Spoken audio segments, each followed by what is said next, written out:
Meus irmãos, eu quero saudá-los com a graça e a paz do Senhor Jesus. Amém? Muito bem. E aproveito esse momento para externar a minha gratidão à comissão organizadora do Retiro, pelo privilégio que me dão de mais um ano estar aqui com vocês na condição de palestrante. É uma alegria enorme da nossa parte, minha, da minha família, estar aqui. Termina um retiro, a gente já fica pensando no outro, né? Ansioso, de certa forma, que chegue o dia. Então, é marcante esse retiro para a minha vida. Desde o ano 2000 que eu estou junto dos irmãos, faltei alguns retiros, mas desde o ano 2000. Então, assim, regozijante mesmo. Né? Meus irmãos, são 3 dias. Nesses 3 dias, nós vamos tratar sobre o tema chamado para brilhar nas trevas. Deu para gravar aí o tema? Então, quero ouvir vocês. Qual é o tema? Ótimo. Serão sermões ou palestras, como assim você queira, biográficos. Nós vamos falar sobre a vida de Sansão, mostrando que ele foi chamado para brilhar nas trevas, e vamos fazer um comparativo com as nossas vidas, porque também, assim como Sansão, nós fomos chamados para brilhar nas trevas. Então, hoje, na parte da manhã, vamos trabalhar o capítulo 13, os versículos de 1 a 25. Então, você nunca vai desmarcar o texto, porque nós vamos discorrer em todos os versículos. E hoje de manhã nós temos como título A Luz Chamada para Brilhar. Mas à noite nós vamos continuar falando sobre Sansão, livro de Juízes, capítulo 14, versículos de 1 a 9, e aí vamos mostrar que a luz que foi chamada para brilhar começou a apagar-se. Na segunda de manhã, vamos tratar do mesmo título, mostrando que a luz que foi chamada para brilhar começou a apagar-se. Então, à noite, nós vamos trabalhar os versículos de 1 a 9 do capítulo 14, e na segunda de manhã, os versículos 10 a 20 do capítulo 14. Então, a luz que é chamada para brilhar, a luz começa a se apagar. E aí, na segunda noite, vamos trabalhar o capítulo 15. A luz que está a ponto de apagar-se. Versículos de 1 a 20. Na terça de manhã, nós vamos trabalhar o capítulo 16, versículos de 1 a 21, a luz que se apagou. E na terça noite, nós vamos encerrar as exposições falando da luz que voltou a brilhar. Juízes 16, de 22 a 30. Tá bom? Então vocês, olha, tem esses 3 dias aí para meditar nesses 4 capítulos. Leia, releia. É uma história, é uma biografia que vai remontando a um clímax, né? Então você vai ficando curioso para saber o resultado dessa história, certo? Então é isso. Então vamos à palestra de hoje. Capítulo. Qual é o capítulo de hoje? De quanto a quanto? Muito bem, muito bem. De 1 a 25. Eu vou ler apenas o versículo 5 agora. Você não vai desmarcar, porque nós vamos escorrer nos 25 versículos. Certo? Mas antes da leitura, eu quero orar. Vamos orar mais uma vez? Ó Senhor, Deus Pai, bendito, bondoso, gracioso. Eis o teu filho, teu servo, estou em tuas mãos e rogo a tua bênção. Ser gracioso para comigo, Senhor, dando-me a capacidade de poder expor a tua palavra com toda intrepidez, com toda ousadia, de forma real, verdadeira, fiel.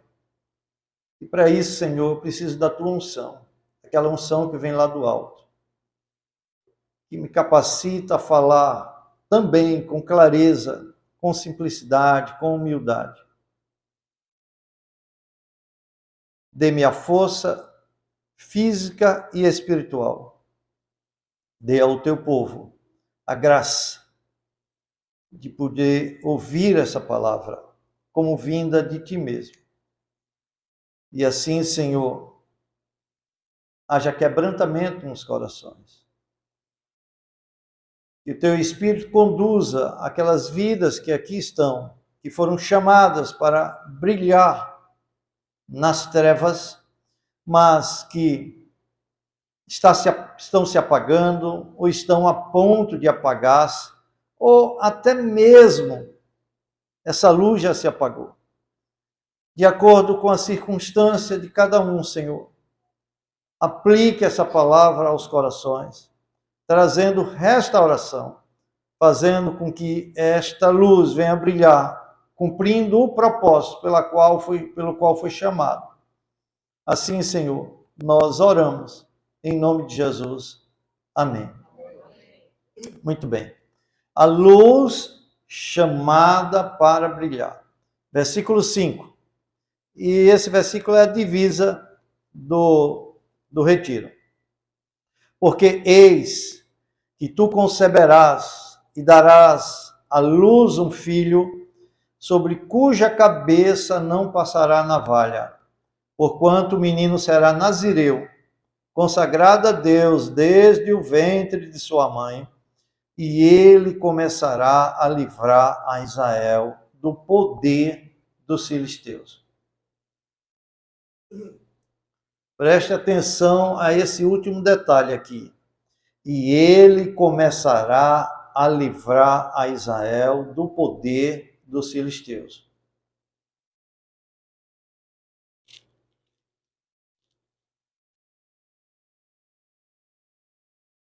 Como eu disse, irmãos, nesses 3 dias vamos falar sobre Sansão. Sansão é claramente o mais problemático de todos os juízes de Israel.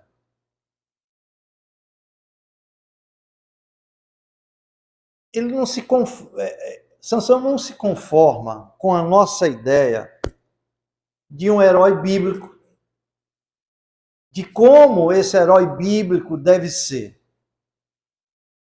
E para compreender, meus irmãos, sua vida, seu chamado, seu ministério, vamos iniciar analisando o contexto histórico do livro de Juízes, onde a história de Sansão está inserida. Então, preste atenção. No livro de Juízes, notamos um ciclo que se repete de pecado, retribuição, retorno e resgate. Este ciclo está bem sintetizado no capítulo 3 aí de Juízes, versículos de 7 a 9. Se você tiver que ir para outro texto, não desmarque o texto original, capítulo 13. Então acompanhe aí Juízes 3, de 7 a 9, e veja esse ciclo de pecado, retribuição, retorno e resgate. Resgate ou libertação. Diz assim o texto. Juízes 3, de 7 a 9. 9 eu vou ler apenas a parte A. No versículo 7, nós temos o pecado. Aí vem o pecado em primeiro lugar. A rebelião contra o Senhor. Diz assim: os filhos de Israel fizeram o que era mal perante o Senhor, seu Deus, e renderam culto aos Baalins e ao poste ídolo. Bom, vem o pecado, agora o pecado chama a retribuição. A retribuição é a dominação estrangeira. Então, versículo 8, a ira do Senhor se acendeu contra Israel, e ele, Deus, os entregou nas mãos de Cusã Risataim, rei da Mesopotâmia. E os filhos de Israel serviram a Cusã Risataim 8 anos. Muito bem, agora vem um retorno, em terceiro lugar, com arrependimento, pedido de libertação. Versículo 9. Clamaram ao Senhor os filhos de Israel. Bom, eles clamaram e agora em quarto lugar, nesse ciclo, vem o resgate, vem a libertação. E o Senhor lhes suscitou libertador e os libertou. Entendeu bem o ciclo aqui? O povo pecava, Deus castigava, o povo clamava por libertação e Deus levantava um juiz para libertar aquele povo. Muito bem. Então, e veja o que acontecia logo. Capítulo 2 sintetiza bem, versículo 19, como se dava esse ciclo. 2,19. Sucedia, porém, que falecendo o juiz, Deus levantava o juiz, libertava o povo, enquanto o juiz estava vivo, o povo continuava servindo ao Senhor. Falecendo o juiz, reincidiam e se tornavam piores do que seus pais, do que os seus antepassados, seguindo após outros deuses, servindo-os e adorando-os a eles. Nada deixavam das suas obras, nem da obstinação dos seus caminhos. Assim, meus irmãos, o ciclo parecia não ter fim. Foram mais ou menos 400 anos neste ciclo. E Deus, nesse período, levantou 12 juízes. Sansão é o último juiz deste período. Então, como era o ciclo, o povo pecava, vinha o castigo, eles clamavam, Deus levantava um juiz para libertá-los, morria o juiz, eles se tornavam piores, aquela geração, piores pecadores do que os seus antepassados. Vinha a mesma coisa, retribuição, e aí esse período ia de 20, 15, 10, 8, até 40 anos de castigo. Por que eu estou mostrando isso? Porque a história de Sansão, que nós vamos analisar, começa no princípio de um ciclo assim.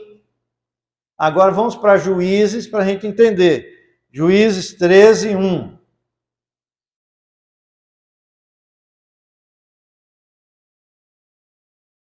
Tendo os filhos de Israel tornado a fazer o que era mal perante o Senhor.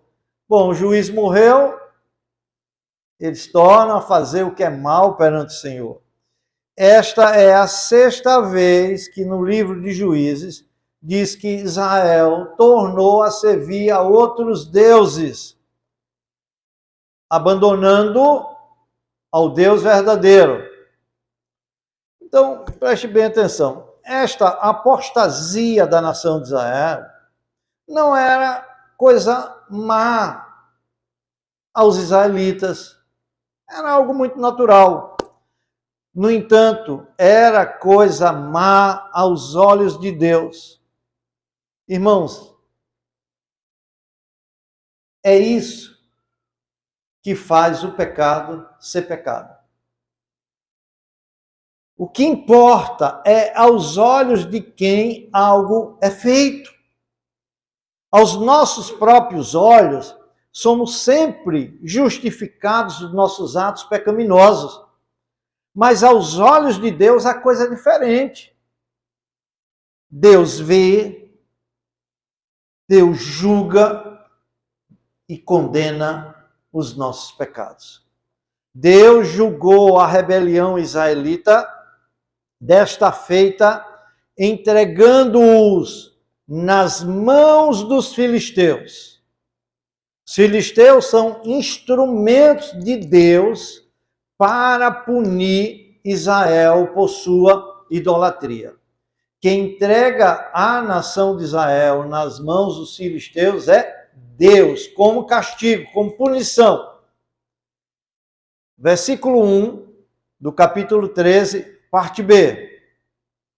Este aí é Deus, os entregou nas mãos dos filisteus por 40 anos. Olha, este é o período mais longo de escravidão no livro de Juízes. 40 anos. 40 anos é sempre um período de grande provação. Foram 40 dias no deserto, 40 anos do povo peregrinando pelo deserto, e esse tempo aqui relembra o tempo de caminhada no deserto.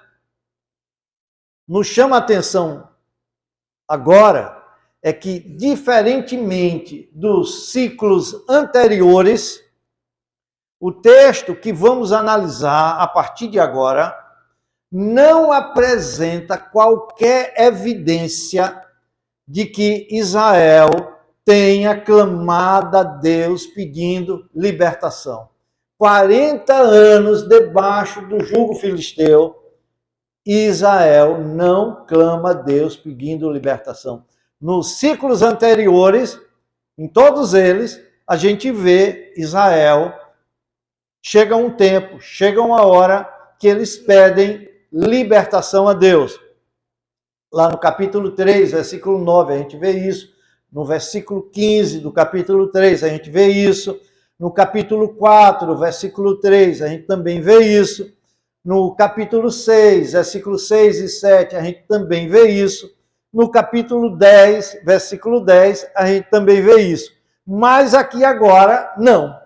São 40 anos de escravidão. O povo peca e é oprimido, mas ele não clama por alívio, como aconteceu nos outros momentos. Aí vem uma pergunta. Por que o povo não clama por alívio? Será que se Deus deixasse mais 40 anos, eles clamariam por alívio? Não. E por que o povo não clama por alívio? Resposta: Israel havia se acomodado a uma existência pacífica com os filisteus. A situação de Israel era tão cômoda ao domínio e valores filisteus que quando Sansão quis casar-se com uma filisteia, não houve qualquer oposição forte de qualquer das partes. As cidades filisteias estavam lado a lado das cidades de Israel. E nenhuma dificuldade havia de se ir de uma parte para outra. Sansão entrava nas cidades filisteias sem qualquer embaraço. A verdade é que os israelitas se sentiam tão confortáveis na opressão, do mesmo modo como quando eram escravos no Egito. Mesmo quando Sansão demonstrou uma enorme capacidade militar, seus conterrâneos não se juntaram a ele. O povo aceitou os filisteus como seus senhores e não desejava alívio. Dá para entender isso? Assim, Deus se vê obrigado a incitar o povo de Israel contra o jugo filisteu. Deus precisa criar uma situação para estragar o bom relacionamento entre opressor e oprimido. O Espírito de Deus vai deixar Sansão agitado, insatisfeito. Sansão vai ser o instrumento que Deus vai usar para estragar esse bom relacionamento entre opressor e oprimido. E o Espírito de Deus vai deixar Sansão insatisfeito, agitado, num estado mental. Preste bem atenção nisso. Esse estado mental vai ser provocado por Deus para gerar tensão e insatisfação entre Israel e os filisteus. É desse modo que Deus começa a libertar um povo que não busca libertação. E faz isso por meio de um libertador que não se via como tal. Um libertador que não está afim de lutar com os filisteus.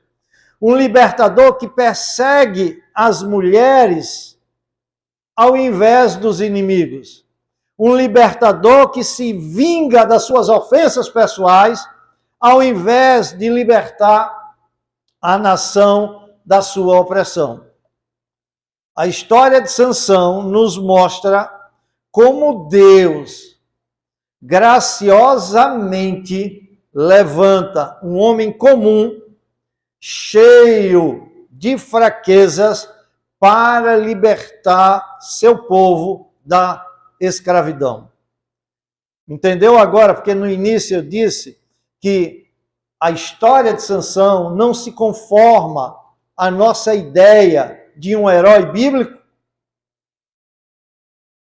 Deus vai usar este homem de forma admirável para lembrar seu povo de que eles foram chamados para brilhar em meio às trevas.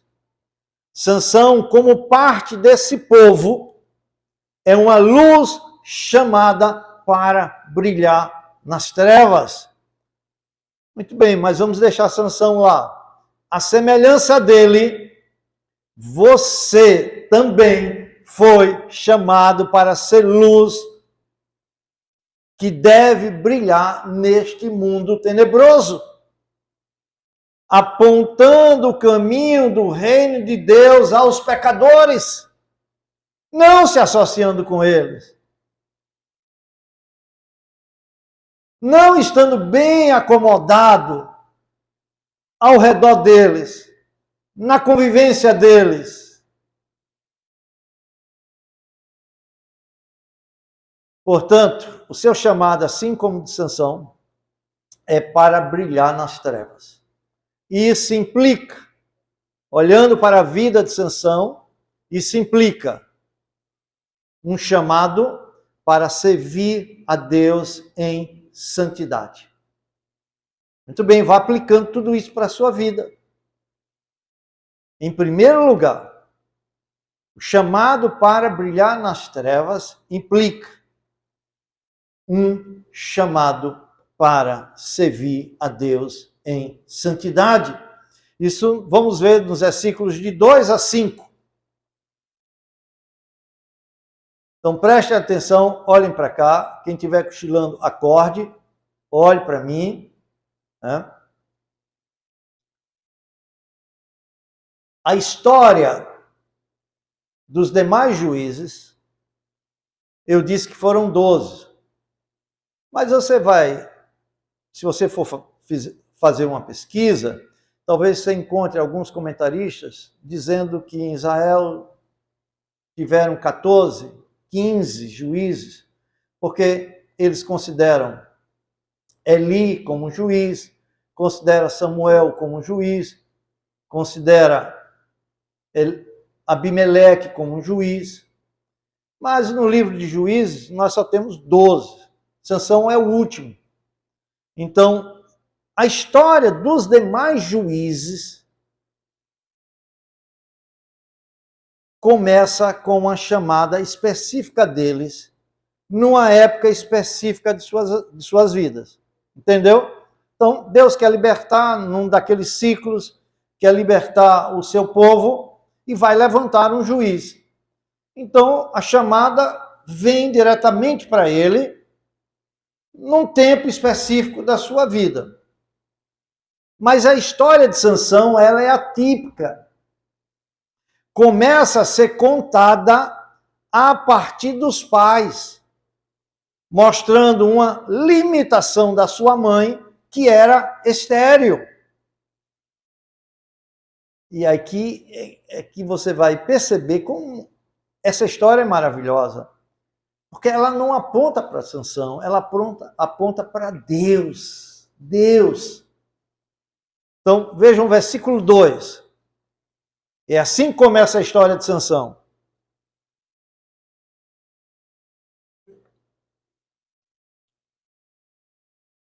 Havia um homem de Zorá. Zorá é uma cidade fronteiriça entre Judá e Dan. A tribo de Dan e a cidade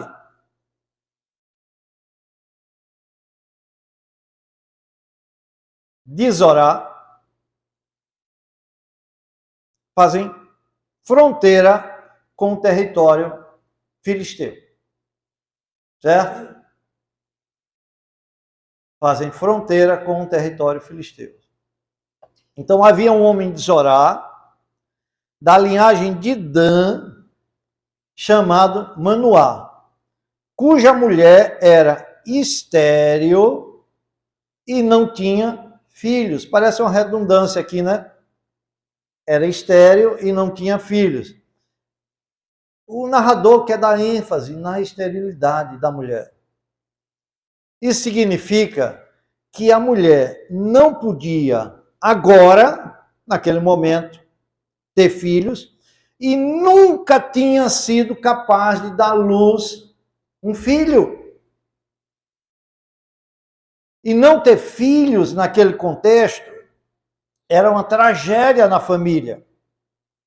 Em Israel, os filhos eram um sinal de bênção de Deus e a esterilidade era um sinal de reprovação e desagrado divinos. Era a maldição daquela mulher não ter filhos, de modo que as mulheres que não eram capazes de conceber filhos eram consideradas inferiores, inadequadas para desempenhar o propósito divino para elas na terra. É nesse contexto que Deus, inesperadamente, traz boas novas a esta família. O anjo do Senhor garante que a mulher de Manoá conceberá e terá um filho. Versículo 3. Do nada, no tempo de Deus, o anjo vai ao encontro desta família. Apareceu o anjo do Senhor. Olha, aqui é o mesmo anjo que apareceu a Gideão, que apareceu a Josué, que apareceu a Moisés, e não menos do que a segunda pessoa da Trindade, Jesus Cristo. Apareceu o anjo do Senhor a esta mulher e lhe disse: eis que é estéril e nunca tiveste filho. Agora eu faço uma pergunta. Será que ela não sabe que é estéril?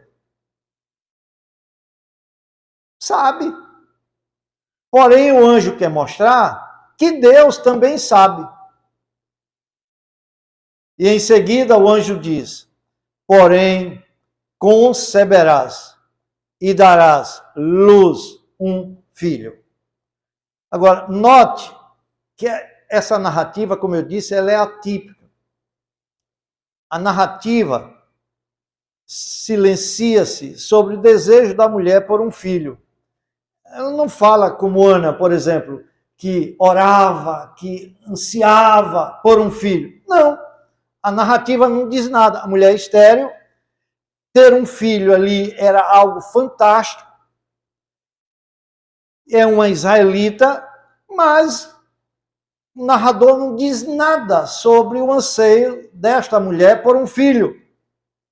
Silencia-se também sobre possíveis apelos da parte de seu marido por um filho, como Isaac, que orou 20 anos por um filho. Não diz nada. Não disse Manoá orava, não disse ela orava, não disse ela desejava um filho. Ou mesmo, não diz nada sobre qualquer observação de sua piedade de modo geral. Não diz que essa mulher era uma mulher piedosa, que ela orava, que era temente a Deus. Não diz nada. Não diz nada. Isto serve para reforçar o fato de que o levantamento desse libertador é obra da graça de Deus desde o início até o fim. O ventre estéril, muitas vezes serve de ponto de partida para os propósitos de Deus. É observável que alguns dos maiores homens da nação de Israel nasceram de mulheres estéreis. Isaac, Jacó, Samuel, João Batista.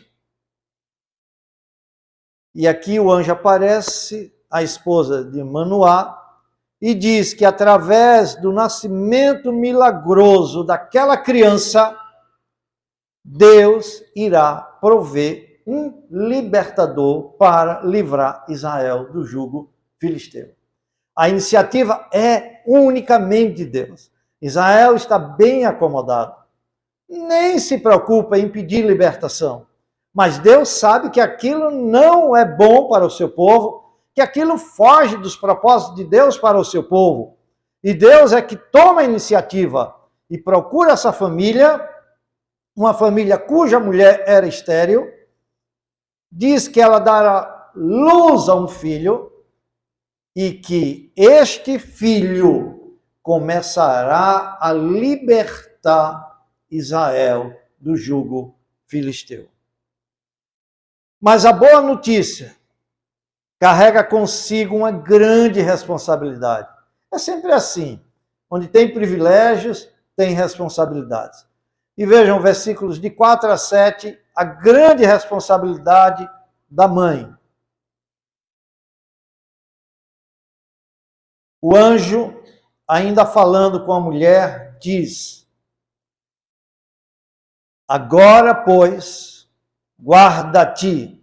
Ó, o anjo vai mostrar que o papel dela não será passivo, certo? É como se ele dissesse: você deve cuidar do seu estilo de vida, enquanto carrega o filho no ventre e o amamenta. Até ele ser desmamado, você tem que cuidar também do seu estilo de vida. Eu vou iniciar, versículo 4. Agora, pois, guarda-te, não bebas vinho ou bebida forte, não comas coisa imunda.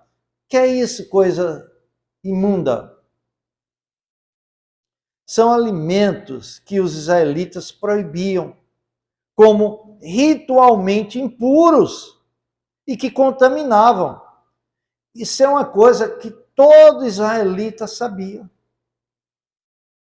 Não precisava nenhum anjo informar isso.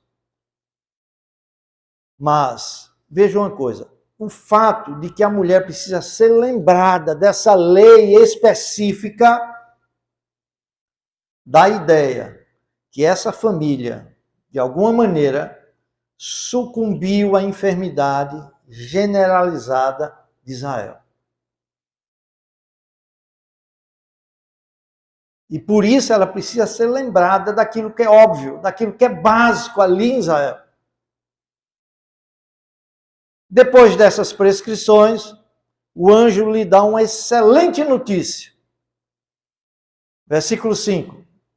Porque eis que tu conceberás.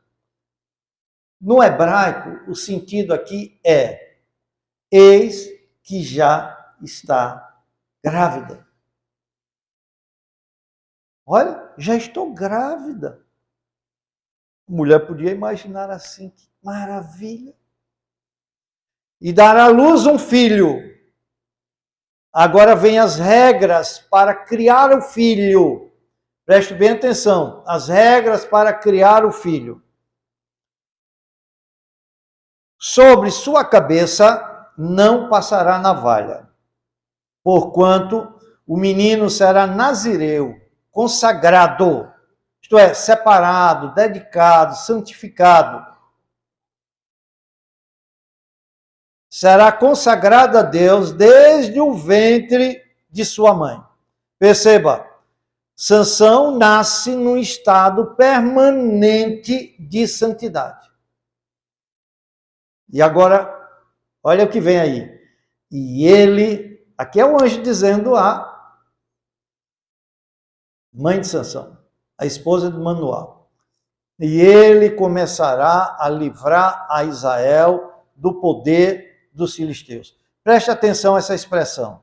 Sansão começará a livrar Israel. O livramento será iniciado por ele, continuará nos tempos de Eli, de Samuel, de Saul, e será finalizado por Davi lá em 2 Samuel, capítulo 5, de 17 a 25, é o ato final do livramento dos filisteus. Versículo 6. Então, depois de receber essa notícia, a mulher foi a seu marido e lhe disse: um homem de Deus. Escuta, um homem de Deus? Pela mensagem e pelo semblante, a mulher deduz que o mensageiro era alguém enviado por Deus. Aqui entra um pouco da intuição feminina, né?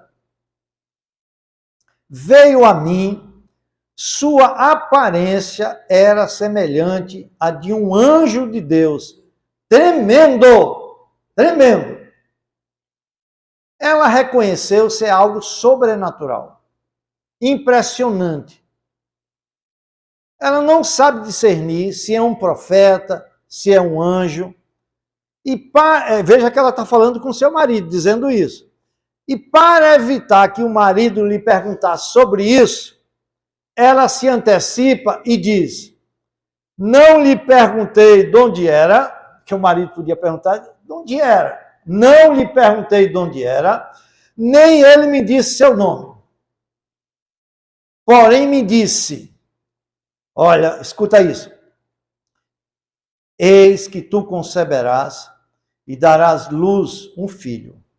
Agora, pois, não bebas vinho, nem bebida forte, nem comas coisa imunda, porque o menino será nazireu, consagrado a Deus, desde o ventre materno até ao dia de sua morte. Será que a mulher esqueceu de dizer alguma coisa aqui? Hein? Sim. Ela esqueceu de dizer 4 coisas aqui ao marido, que o anjo falou com ela. Primeira, o reconhecimento do anjo sobre a sua esterilidade. Eis que é estéril. Ela não diz que o anjo reconheceu a sua esterilidade. Segundo, a prescrição do anjo sobre o estilo de vida que o menino deve adotar. Ela não disse nada. Terceiro, a proibição de cortar o cabelo do filho. E quarto, a missão do menino de libertar Israel do jugo filisteu. Dessas 4, qual é a notícia mais importante? A última. Essa é a notícia mais importante. A missão do menino. a vocação estabelecida por Deus para o seu filho. Como esquecer uma coisa dessa? Meus irmãos, isso prenuncia a falha de Israel em não reconhecer Sansão como seu libertador providenciado por Deus, e também prenuncia a confusão do próprio Sansão em reconhecer o seu papel como libertador. Daí a omissão da sua mãe aqui. No entanto, ela não esqueceu de dizer que ele deveria ser um nazireu consagrado a Deus até o dia de sua morte. Eu acho interessante aqui porque a menção da morte em meio à alegria do nascimento, ironicamente antecipa o sombrio destino de Sansão. Ironicamente. Talvez você não saiba o que verdadeiramente significa ser um nazireu.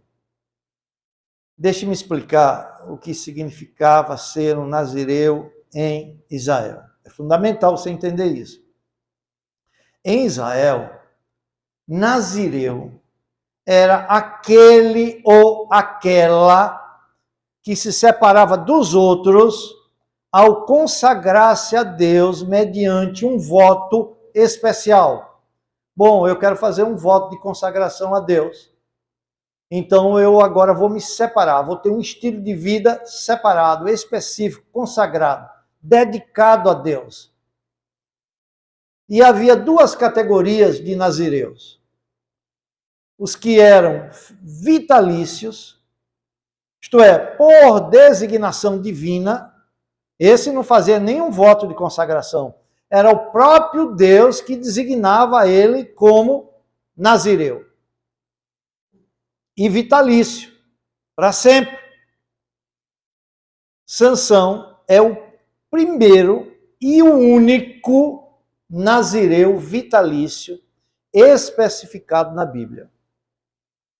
Alguns comentaristas dizem que Samuel viveu como nazireu, porque sua mãe prometeu que jamais passaria navalha sobre o seu cabelo. Mas a Bíblia não o designa como nazireu vitalício. Diz também que João Batista, porque não bebia vinho, viveu também como nazireu. Mas a Bíblia não designa. Em termos de designação, só temos um Sansão. E é o único. O único. Então, os nazireus vitalícios, esses não faziam nenhum voto. E não eram restritos por um prazo. Sansão foi designado por Deus como nazireu para toda a vida, tendo sido divinamente designado assim antes de ser concebido ou nascido, porque o anjo disse que ela estava grávida, né? Nem mesmo para sua mãe isso era um assunto opcional, visto que o filho dela seria um nazireu vitalício. O anjo ordenou-lhe observar regulamentos especiais até que a criança nascesse e fosse desmamada. Bom, essa é a primeira categoria de nazireu. O nazireu vitalício. Mas tem uma segunda categoria de nazireu, que é o nazireu voluntário.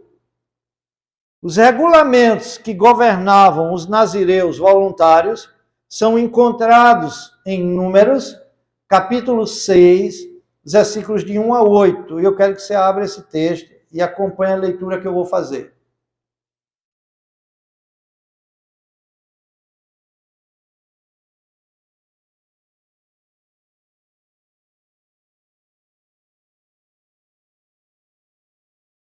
Está aqui os regulamentos que governavam os nazireus voluntários. Número 6, de 1 a 8. Acompanhe a leitura. Versículo 1. Disse o Senhor a Moisés: fala aos filhos de Israel e dize-lhes: quando alguém, seja homem, seja mulher, fizer voto especial, voto de Nazireu, a fim de consagrar-se para o Senhor, agora vem os regulamentos. Está aqui as restrições. A primeira restrição de alguém que se consagrava como Nazireu, homem ou mulher, abster-se de vinho e de bebida forte. Não beberá vinagre de vinho, nem vinagre de bebida forte, nem tomará beberagens de uvas, nem comerás uvas frescas nem secas. Todos os dias do seu nazireado não comerá de coisa alguma que se faz da vinha, desde as sementes até as cascas. Bom, essa é a primeira restrição. A segunda restrição para quem fazia o voto nazireu voluntariamente. Versículo 5. Todos os dias do seu voto nazireado não passará navalha pela cabeça, até que se cumpram os dias para os quais se consagrou ao Senhor. Santo será, deixando crescer livremente a cabeleira. Vem a terceira restrição agora, nos versículos 6 e 7. Todos os dias da sua consagração para o Senhor, não se aproximará de um cadáver, por seu pai, ou por sua mãe, ou por seu irmão, ou por sua irmã, por eles não se contaminará. Quando morrerem, ponde dizendo que não comeria do alimento deles. Versículo 16. Porém, o anjo do Senhor disse a Manoá: ainda que me detenhas, ainda que eu fique aqui esperando você matar, limpar, preparar o cabrito, não comerei de teu pão. Escute agora. E se quer preparar algo, prepares holocausto. Prepares holocausto. Ao Senhor o oferecerás. Afinal, o mensageiro não tem mérito nenhum. Certo? O filho prometido era uma dádiva de Deus e deveriam dar louvores e graças ao Senhor. Porque não sabia Manoá que era o anjo do Senhor. Escuta isso agora. Manoá, que aparentemente ainda estava confuso em relação à identidade do mensageiro, perguntou seu nome. Lembre-se que a esposa disse: eu não perguntei o nome dele. E ele está doido para saber o nome. Mas o anjo informou para Manoá que ele não seria capaz de compreendê-lo, pois estava além de sua compreensão, entender o nome do anjo. Versículo 17 e 18. Perguntou Manoá ao anjo do Senhor: qual é o teu nome?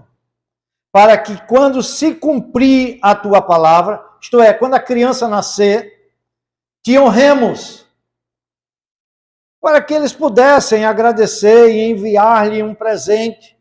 Aqui o nome implica, diga nome, cidade, endereço, CPF, tudo mais, que a gente quer mandar uma correspondência com um presente, um cheque especial para você. Estou brincando aqui, né? Naquela época não tinha isso. Mas a ideia é exatamente essa. Né? Versículo 18. Perguntou-lhe o anjo do Senhor e lhe disse: por que perguntas assim pelo meu nome, que é maravilhoso? Que é maravilhoso. Ele é maravilhoso conselheiro, príncipe da paz. Como diz Isaías no capítulo 9, versículo 6. É a segunda pessoa aqui encarnada, aparecendo a Manoá. Se o anjo desse seu nome, Manoá não entenderia esse nome, nem também entenderia a grande obra que Deus está fazendo. Ao invés de dar o nome, o anjo divulgou sua natureza. Em sua natureza e essência, Deus não pode ser compreendido. Ele é maravilhoso. Seguindo a sugestão do anjo, Manoá sacrificou um cabrito como holocausto ao Senhor, juntamente com o sacrifício de grãos. Versículos 19 e 20. Tomou, pois, Manoá um cabrito e uma oferta suplementar de manjares, isto é, de cereais, e os apresentou sobre uma rocha ao Senhor. Preste bem atenção nisso, olhe para cá. Embora Manoá não fosse um sacerdote, e não fosse este o lugar apropriado para sacrifícios, os lugares altos agora eram proibidos. E apenas no tabernáculo em Siló, as ofertas deviam ser trazidas. No entanto, tudo isso foi dispensado e Manoá foi justificado pelo que fez, pela autorização do anjo. E o anjo do Senhor, olha aí a continuação, versículo 19. E o anjo do Senhor se ouve maravilhosamente. Manoá e sua mulher estavam observando. Versículo 20. Sucedeu que, subindo para o céu, a chama que saiu do altar, daquela rocha ali, né? Serviu de altar.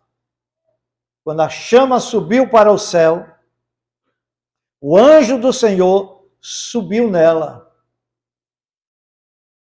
O que vendo Manoá e sua mulher caíram com o rosto em terra.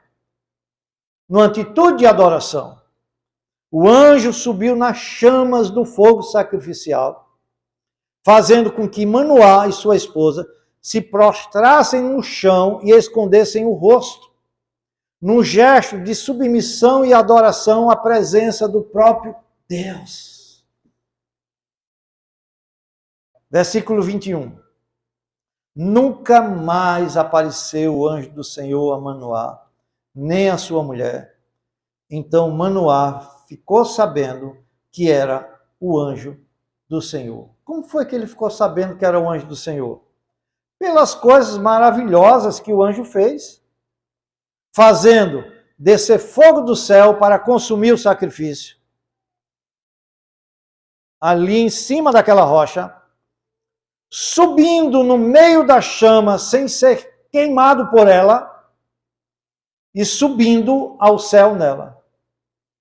Só pode ser Deus. O medo se apoderou do coração de Manoá e ele lamentou. Veja versículo 22.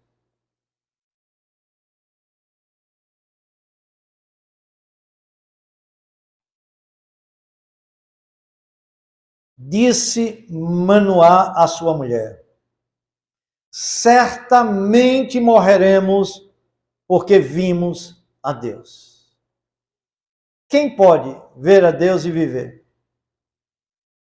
Teologicamente, Manoá está correto, mas não de acordo com a lógica. A esposa de Manoá o ajuda a entender as coisas. Versículo 23. Porém, sua mulher, eu acho fantástico, porque o narrador não dá o nome dessa mulher. Nos capítulos 3 e 4, ela é citada 19 vezes. 19 vezes. Porém, sua mulher, que era mais piedosa, mais sábia e com discernimento das coisas espirituais do que Manoá, lhe disse: se o Senhor, olha a lógica, Manoá, da coisa, teologicamente você está certo, mas olha a lógica, se o Senhor nos quiser matar, não aceitaria de nossas mãos o holocausto e a oferta de manjares. O fogo que queimou o sacrifício foi o sinal de aceitação da oferta, o fogo que veio do céu.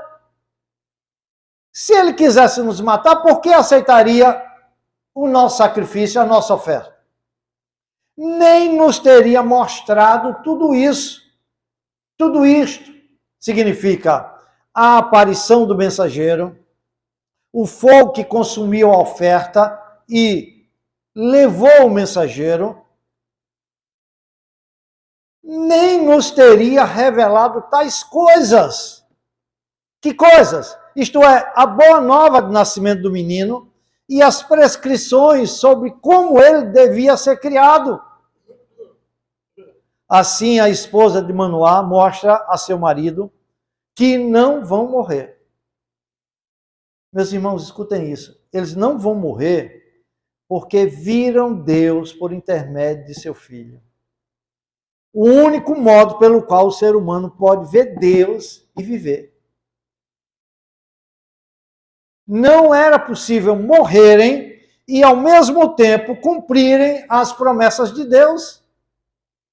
Para que a promessa seja cumprida, eles precisam continuarem vivos. Eles viverão para ver seu filho começar a libertar Israel do jugo filisteu. Os versículos finais relatam o cumprimento do anúncio do anjo. Versículos 24 e 25. Depois de toda a gestação, fica imaginando aquele período ali de gestação, é porque ele dá um pulo, né, do anúncio da gravidez para o nascimento. Mas você tem 9 meses ali, que coisa espetacular, como aqueles corações viveram esses 9 meses agradecidos a Deus. E tensos, com tudo que viria. Depois, deu à mulher luz um filho e lhe chamou Sansão. Olha, não é Manoá que dá o nome Sansão. O narrador coloca a mulher numa importância tremenda, desde o início. O anjo aparece 2 vezes a ela, não aparece a Manoá. Quando Manoá pergunta o que deve ser feito, o anjo diz, siga aquilo que eu disse à sua esposa. A mulher é quem o instrui agora com a aparição desse anjo, quando ele estava com medo de morrer. E aí o menino nasce, e quem dá o nome, que não era uma coisa comum, Israel, quem dava o nome era o pai, mas quem dá o nome à criança é a esposa. O narrador realça a importância da esposa aqui. O menino cresceu, diz o texto, olha, preste bem atenção. Nasceu, deu à luz um filho e lhe chamou Sansão. O menino cresceu e o Senhor o abençoou. E o Espírito do Senhor passou a incitá-lo em Manaé-Dan, entre Zorá e Astal. Meus irmãos, nestes 2 versículos são feitas aqui 5 afirmativas sobre Sansão. A primeira, pode acompanhar aí, ó, é o seu nascimento. Sansão nasceu, mas nasceu de quê? De uma mulher estéril, mostrando a intervenção direta de Deus, a fidelidade de Deus no cumprimento de sua palavra, a fidelidade de Deus, a sua aliança em levantar um libertador para uma nação que não deseja ser liberta. E vem o seu nome, Sansão, um nome que significa pequeno sol, porque seus pais têm a esperança de que ele seja o instrumento para dissipar as trevas da calamidade e angústia em que Israel estava vivendo. É um nome de fé, de esperança.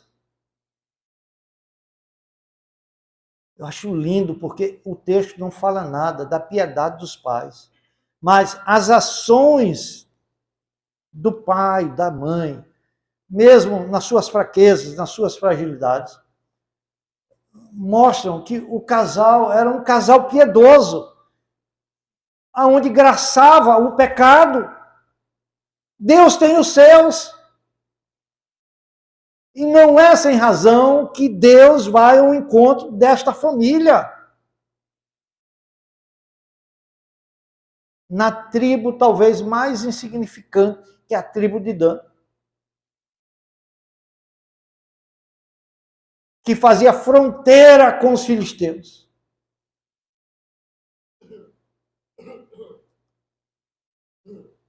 E aí vem o seu crescimento, diz que o menino cresceu, crescimento intelectual, crescimento físico. É bênção de Deus, meus irmãos. É bênção de Deus. É que nós não sabemos agradecer as bênçãos de Deus que parecem corriqueiras. Se temos filhos, o natural é que eles cresçam, que eles se desenvolvam, mas eles vão crescer e vão se desenvolver de acordo com a bênção de Deus. Então, na medida que a gente vai ficando assim, perplexo com o entendimento que a criança vai tendo de algumas questões que a gente vai percebendo, isso é motivo de gratidão a Deus, olhando para o físico dele, para a saúde, para a condição do seu corpo, como vai se desenvolvendo, é bênção de Deus. E temos que ser gratos a Deus. Eu abro um parênteses aqui. O problema é que somos ingratos, não sabemos reconhecer isso. Martinho Lutero dizia, olha, se Deus, ao nascer, nos desse só um braço, e depois de 20 anos, o outro braço, aí nós entenderíamos a bondade de Deus, a gratidão de Deus. Você ter filhos, bem de saúde, se desenvolve e traz alegria para a família, que cresce. Isso é bênção de Deus. E está aqui, Deus abençoou. A quarta coisa que a gente vê aqui são as bênçãos divinas sobre a criança. Não apenas com extraordinária força do seu corpo, mas com a sua presença graciosa. A presença de Deus estava com aquela criança. E por fim, aqui a gente vê a atuação inicial do Espírito Santo dentro dele. Ele é chamado, separado desde o ventre para Deus. Desde cedo, o Espírito está operando tudo isso nele. E agora, eu vou ler de novo aqui o texto, o 25. E o Espírito do Senhor, quando ele cresce aqui, mais ou menos, tem uns 20 anos já, né? E o Espírito do Senhor passou a incitá-lo em Manaé-Dan, entre Zorá e Estal. O que é esse incitá-lo, hein? Incitá-lo é empurrá-lo para o exercício de seu papel libertador. Certo? É o Espírito que capacita Sansão a fazer o que Deus o tinha chamado para fazer. Aí vem uma pergunta. Você acha que Sansão tinha ciência do seu chamado como libertador? Não. Isso é triste, né? E ele não tinha ciência de seu chamado como libertador de Israel. Se Deus não age com seu espírito, Sansão nunca teria se envolvido com os propósitos de Deus, nem mesmo com os propósitos de Israel. E por si só, os israelitas teriam ficado satisfeitos em continuar a coexistir com os filisteus por mais 100 anos. Mas Deus tem outros planos para os israelitas. O palco está preparado para o primeiro confronto de Sansão com os filisteus. E para o início de sua obra de libertar seu povo de seus opressores. Em dias em que a piedade do povo estava se extinguindo, onde as evidências de fé eram raras, Deus levantou um pequeno sol para brilhar na escuridão.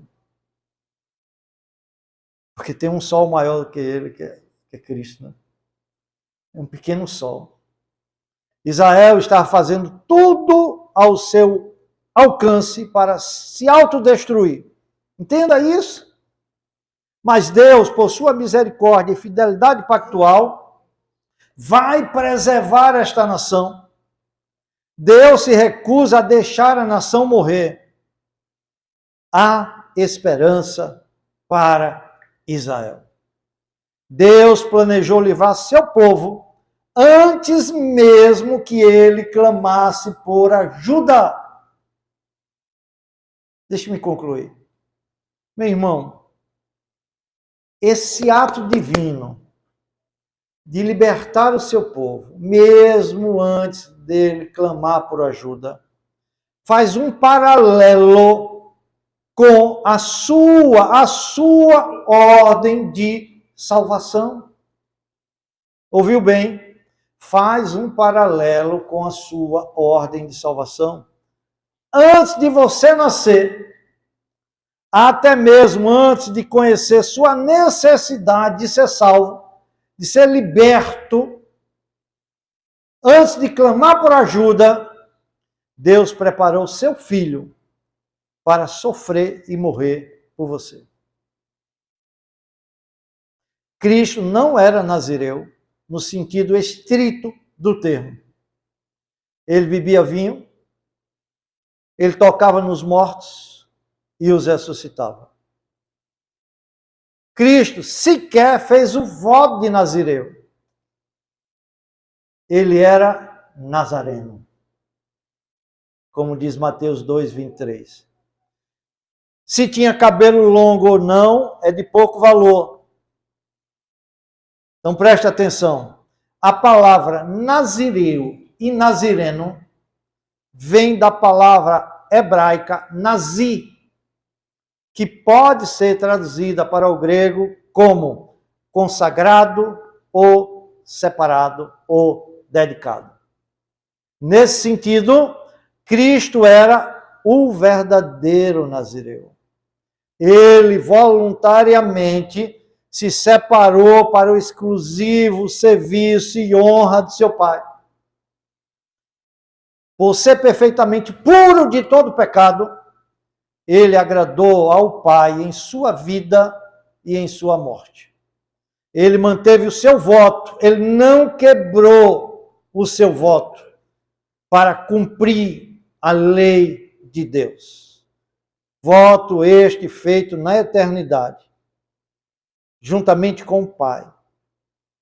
Ele manteve o voto como cumpridor da lei, manteve o voto como sendo ele próprio o sacrifício,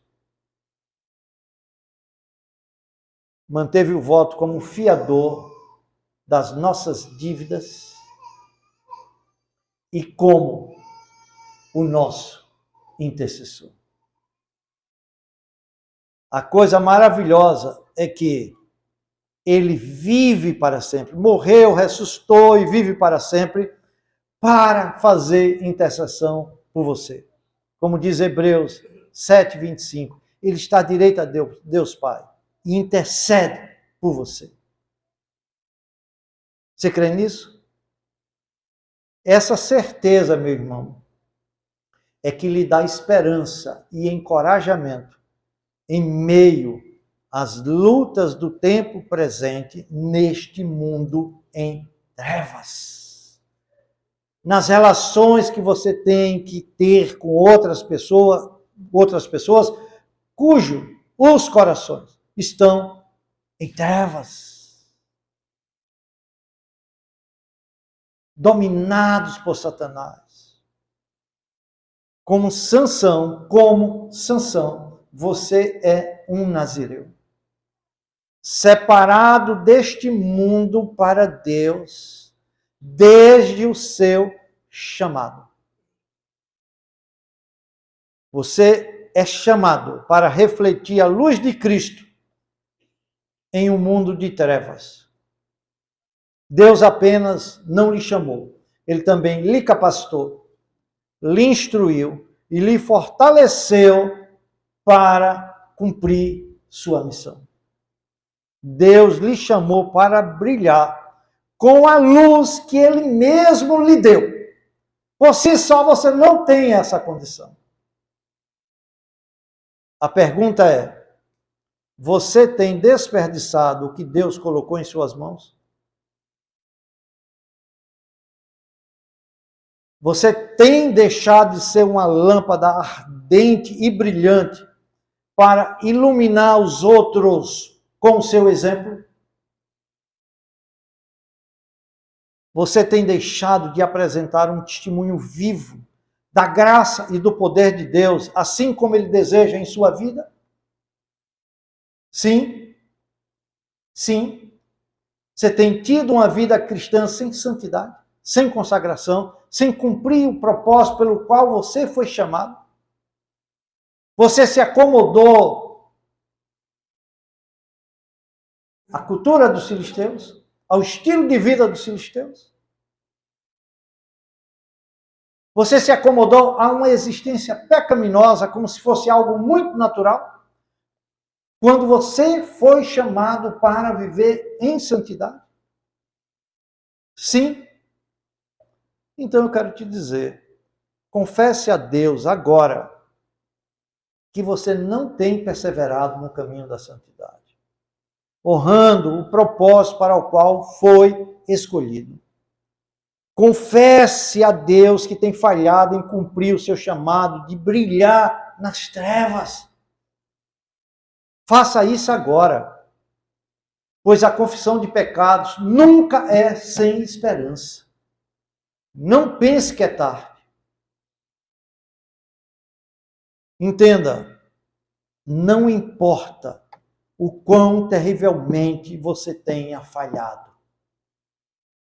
Sua posição diante de Deus não se baseia em nada que você faz ou deixa de fazer, mas ela se baseia totalmente nos méritos de Cristo. Creia nisso e não se desespere. Não pense que é o fim. A graça restauradora de Deus se manifesta de forma mais clara nessas horas. Mesmo que você se sinta sozinho e incapaz de recomeçar numa vida de santidade, de dedicação, de consagração, a luz que vem do Senhor nunca se apaga em definitivo.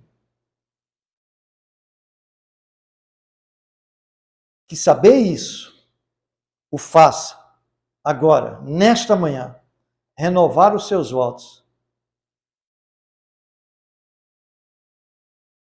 e renovar a sua esperança. De modo que você seja uma chama viva em meio às trevas deste mundo. Que Deus nos abençoe. Amém. Amém. Chefe, faz favor, vai orar.